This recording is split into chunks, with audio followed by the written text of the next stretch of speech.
मनुष्य की मृत्यु होती है तो उसके बाद उसकी आत्मा कहाँ जाती है?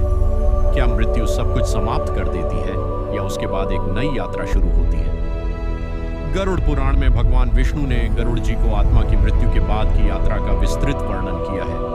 आज हम उसी रहस्य को जानेंगे। गरुड़ पुराण के अनुसार जब किसी व्यक्ति का अंतिम समय आता है तो आत्मा शरीर को छोड़ देती है।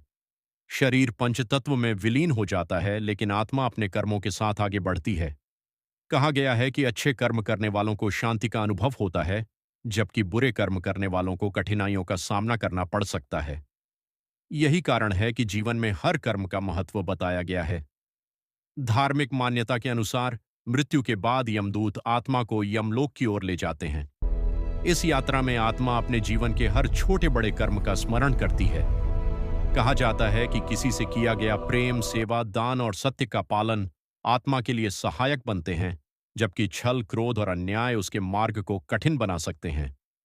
गरुड़ पुराण में वर्णन मिलता है कि यमराज के समक्ष आत्मा के कर्मों का लेखा प्रस्तुत किया जाता है। वहां किसी धन, पद या शक्ति का महत्व नहीं होता, केवल कर्मों का मूल्य होता है। यदि जीवन धर्म, करुणा और सत्य के मार्ग पर जिया गया हो तो शुभ फल प्राप्त होते हैं। यदि पाप अधिक हों तो उनके अनुसार फल भोगने का वर्णन मिलता है। यह शिक्षा मनुष्य को भयभीत करने के लिए नहीं, बल्कि अच्छे कर्मों के लिए प्रेरित करने के लिए दी गई है।